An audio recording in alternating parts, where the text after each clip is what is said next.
Assalamualaikum warahmatullahi wabarakatuh. Jumpa lagi dengan saya, Dr. Gunawan Setiadi, MPH.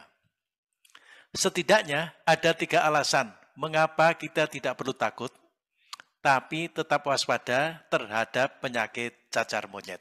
Pertama, di negara-negara di mana cacar monyet bukan penyakit endemis, kasus yang telah teridentifikasi terutama, tetapi tidak secara eksklusif, terjadi pada laki-laki yang berhubungan seks dengan laki-laki atau LSL. Mereka teridentifikasi ketika berobat di fasilitas kesehatan primer dan poliklinik kesehatan seksual. Kedua, penyakit cacar monyet tidak menular ketika orang yang terinfeksi tidak bergejala, sehingga kita mudah mengisolasinya. Ketiga, penularan hanya terjadi ketika terjadi kontak erat dengan penderita cacar monyet yang bergejala.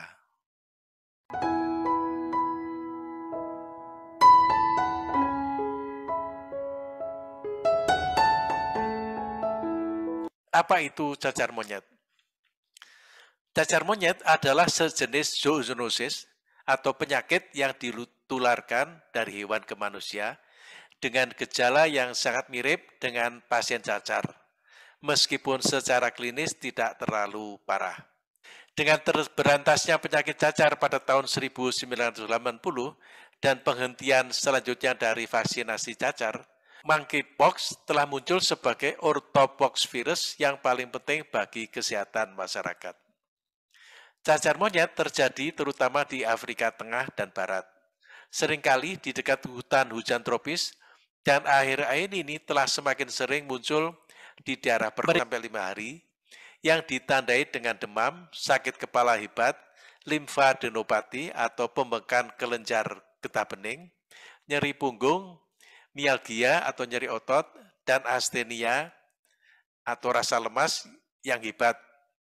Limfadenopati adalah ciri khas cacar monyet dibandingkan dengan penyakit lain yang awalnya mungkin tampak serupa seperti cacar air atau campak atau cacar. 2. Erupsi kulit.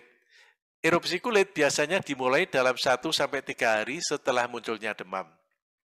Ruam cenderung lebih terkonsentrasi di wajah dan ekstremitas atau tangan dan kaki daripada di badan. Erupsi kulit ini menyerang wajah dalam 95% kasus dan telapak tangan dan telapak kaki dalam 75% kasus. Juga bagian tubuh yang banyak terkena adalah selaput lendir mulut dalam 70% kasus, alat kelamin 30%, dan konjungtiva 20%, serta kornea. Ruam berkembang secara berurutan dari makula atau lesi dengan dasar datar menjadi papula atau lesi keras yang sedikit terangkat, vesikel, lesi berisi cairan bening, pustula, lesi berisi cairan kekuningan, dan krusta yang mengering dan rontok. Jumlah lesi bervariasi dari beberapa hingga beberapa ribu. Dalam kasus yang parah, lesi dapat menyatu sampai sebagian besar kulit terkelupas. Cacar monyet biasanya merupakan penyakit yang sembuh sendiri dengan gejala yang berlangsung dari 2 hingga 4 minggu. Kasus yang parah terjadi pada anak-anak dan terkait dengan tingkat paparan virus, status kesehatan pasien, dan sifat komplikasi. Defisiensi imun yang mendasari dapat menyebabkan hasil yang lebih buruk. Meskipun vaksinasi terhadap cacar di masa lalu bersifat protektif, saat ini orang yang berusia kurang dari 40 hingga 50 tahun, tergantung dari program cacar vaksinasi cacar di negaranya, mungkin lebih rentan terhadap cacar monyet karena penghentian kampanye vaksinasi cacar secara global setelah pemberantasan penyakit tersebut. Komplikasi cacar monyet dapat mencakup infeksi sekunder, bronkopneumonia, sepsis, ensefalitis, dan infeksi kornea yang bisa berakibat kehilangan penglihatan. Sejauh mana infeksi asimptomatik dapat terjadi tidak diketahui. Rasio kasus fatalitas cacar monyet secara historis berkisar antara 0 hingga 11% pada populasi umum dan lebih tinggi di antara anak-anak. Dalam beberapa waktu terakhir, rasio kasus kematian telah berkisar antara 3 sampai 6%. Diagnosa. Diagnosa banding klinis yang harus dipertimbangkan termasuk penyakit ruam lainnya seperti cacar air, campak, infeksi kulit bakteri, kudis, sifilis, dan alergi terhadap pengobatan. Limfadenopati atau pembesaran kelenjar limfa selama tahap prodromal penyakit dapat menjadi gambaran klinis untuk membedakan cacar monyet dari chickenpox atau smallpox. Jika dicurigai cacar monyet, petugas kesehatan harus mengumpulkan sampel yang sesuai dan membawanya ke laboratorium sesuai dengan tingkat-tingkatannya. Konfirmasi cacar monyet tergantung pada jenis dan kualitas spesimen dan jenis uji laboratorium. Dengan demikian, spesimen harus dikemas dan dikirim sesuai dengan persyaratan nasional dan internasional. Reaksi berantai polimerase atau PCR adalah tes laboratorium yang dipilih karena akurasi dan sensitivitasnya. Untuk ini, sampel diagnostik yang optimal untuk monkeypox berasal dari lesi kulit, atap atau cairan dari vesikel dan pustula, dan krusta kering. Bila memungkinkan, biopsi merupakan pilihan. Sampel lesi harus disimpan dalam tabung yang kering dan steril, atau tanpa media transfer virus, dan tetap dingin. Tes darah PCR biasanya tidak meyakinkan karena durasi viremia yang singkat relatif terhadap waktu pengumpulan spesimen setelah gejala dimulai dan tidak boleh diambil secara rutin dari pasien. Karena orthopox virus secara serologis cross-reaktif, metode deteksi antigen dan antibodi tidak memberikan konfirmasi spesifik monkeypox atau cacar monyet. Oleh karena itu, metode deteksi serologi dan antigen tidak direkomendasikan untuk diagnosis atau investigasi kasus di mana sumber daya terbatas. Selain itu, vaksinasi baru-baru ini atau dengan jarak yang cukup jauh dengan vaksin berbasis vaksinnya, misalnya siapapun yang divaksinasi sebelum pemberasaan cacar atau baru-baru ini divaksinasi karena risiko yang lebih tinggi, seperti personil laboratorium ortovirus, dapat menyebabkan hasil positif palsu. Cacar monyet manusia pertama kali diidentifikasi pada manusia pada tahun 1970 di Republik Demokratik Kongo pada seorang anak laki-laki berusia 9 tahun. Di wilayah di mana cacar telah dieliminasi pada tahun 1968. Sejak itu, sebagian besar kasus telah dilaporkan dari pedesaan, daerah hutan hujan tropis, di cekungan Kongo, khususnya di Republik Demokratik Kongo, dan kasus manusia semakin banyak dilaporkan dari seluruh Afrika Tengah dan Barat. Riwayat wabah.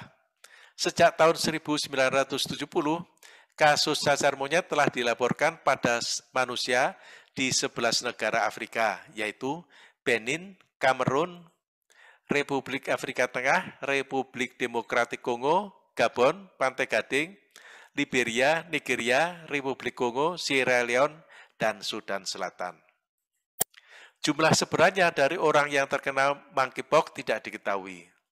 Misalnya, pada tahun 1996-1997, wabah dilaporkan di Republik Demokratik Kongo dengan rasio kematian kasus yang lebih rendah dan tingkat serangan yang lebih tinggi dari biasanya. Sejak tahun 2017, Nigeria telah mengalami wabah besar. dengan lebih dari 500 kasus yang dicurigai atau suspek, dan lebih dari 200 kasus yang dikonfirmasi, dan rasio kematian kasus sekitar 3%. Kasus terus dilaporkan hingga hari ini. Cacar monyet adalah penyakit kesehatan masyarakat global yang penting karena tidak hanya menyerang negara-negara di Afrika Barat dan Tengah, tetapi di seluruh dunia.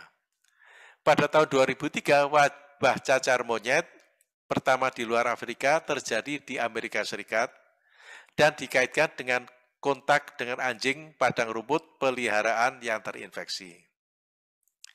Hewan peliharaan tersebut telah ditempatkan dalam suatu ruangan dengan tikus berkantung, gambia, dan dormice yang diimpor ke negara itu dari Ghana. Wabah ini menyebabkan lebih dari 70 kasus cacar monyet di Amerika Serikat. Cacar monyet juga telah dilaporkan pada pelancong dari Nigeria ke Israel pada September 2018, ke Inggris pada September 2018, Desember 2019, Mei 2021, dan Mei 2022. Ke Singapura pada Mei 2019, dan ke Amerika Serikat pada bulan Juli dan November 2021. Pada Mei 2022, beberapa kasus cacar monyet diidentifikasi di beberapa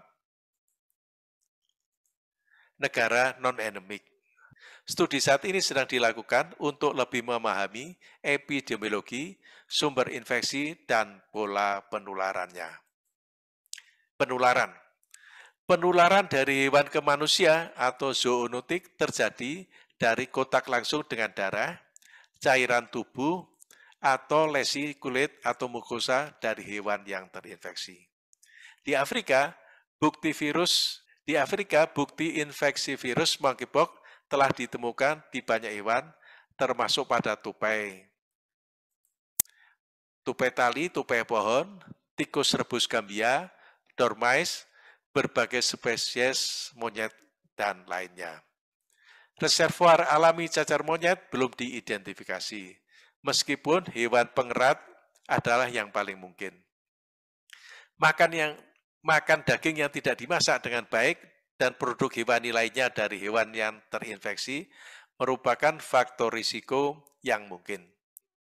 Orang yang tinggal di atau dekat kawasan hutan mungkin memiliki paparan tidak langsung atau tingkat rendah terhadap hewan yang terinfeksi. Penularan dari manusia ke manusia dapat terjadi akibat kontak dekat dengan sekret pernapasan, lesi kulit orang yang terinfeksi, atau benda yang baru saja terkontaminasi. Penularan melalui partikel pernapasan tetesan biasanya memerlukan kontak tatap muka yang berkepanjangan, yang menempatkan petugas kesehatan, anggota rumah tangga, dan kontak dekat lainnya dari kasus aktif pada resiko yang lebih besar. Namun, rantai penularan terpanjang yang didokumentasikan dalam suatu komunitas telah meningkat dalam beberapa tahun terakhir dari 6 menjadi 9 infeksi orang ke orang berturut-turut. Ini mungkin mencerminkan penurunan kekebalan di semua komunitas karena penghentian vaksinasi cacar. Penularan juga dapat terjadi melalui plasenta dari ibu ke janin yang dapat menyebabkan cacar monyet bawaan, atau selama kontak dekat selama dan setelah kelahiran. Sementara kontak fisik yang dekat merupakan faktor risiko yang terkenal untuk penularan, tidak jelas saat ini apakah monkeypox dapat ditularkan secara khusus melalui jalur transmisi seksual. Studi diperlukan untuk lebih memahami risiko ini. Terapi. Perawatan klinis untuk monkeypox harus dioptimalkan sepenuhnya untuk meringankan gejala, mengelola komplikasi, dan mencegah gejala sisa jangka panjang. Pasien harus mendapat cairan dan makanan untuk mempertahankan status gizi yang memadai. Infeksi bakteri sekunder harus diobati sesuai indikasi. Agen antivirus yang dikenal sebagai tecovirimat yang dikembangkan untuk cacar dilisensikan oleh European Medical Association atau EMA untuk cacar monyet pada tahun 2022 berdasarkan data dalam penelitian pada hewan dan manusia. Obat ini belum tersedia secara luas. Jika digunakan untuk perawatan pasien, tecovirimat idealnya harus dipantau dalam konteks penelitian klinis dengan pengumpulan data prospektif. Vaksinasi. Vaksinasi terhadap cacar monyet sekitar 85% efektif dalam mencegah cacar monyet. Jadi, vaksinasi cacar sebelumnya dapat menyebabkan penyakit yang lebih ringan. Bukti vaksinasi sebelumnya terhadap cacar biasanya dapat ditemukan sebagai bekas luka di lengan atas. Saat ini vaksin cacar atau generasi pertama yang asli tidak lagi tersedia untuk masyarakat umum. Beberapa personel laboratorium atau petugas kesehatan mungkin telah menerima vaksin cacar yang lebih baru untuk melindungi mereka jika terpapar virus orthopox di tempat kerja. Vaksin yang masih lebih baru berdasarkan virus Vaccinia yang dilemahkan, yang dimodifikasi, atau strain Ankara, telah disetujui untuk pencegahan cacar monyet pada tahun 2019. Ini adalah vaksin 2 dosis yang ketersediaannya masih terbatas. Vaksin cacar dan cacar monyet dikembangkan dalam formulasi berdasarkan virus Vaccinia karena perlindungan silang yang diberikan untuk respon imun terhadap orthopox virus. Pencegahan. Meningkatkan kesadaran akan faktor risiko dan mendidik masyarakat tentang langkah-langkah yang dapat mereka ambil untuk mengurangi paparan virus adalah strategi pencegahan utama cacar monyet. Studi ilmiah sekarang sedang dilakukan untuk menilai kelayakan dan kesesuaian vaksinasi untuk mencegah dan pengendalian monkeypox. Beberapa negara memiliki atau sedang mengembangkan kebijakan untuk menawarkan vaksin kepada orang-orang yang mungkin berisiko seperti tenaga laboratorium, tim respon cepat, dan petugas kesehatan. Demikian sharing informasi tentang cacar monyet.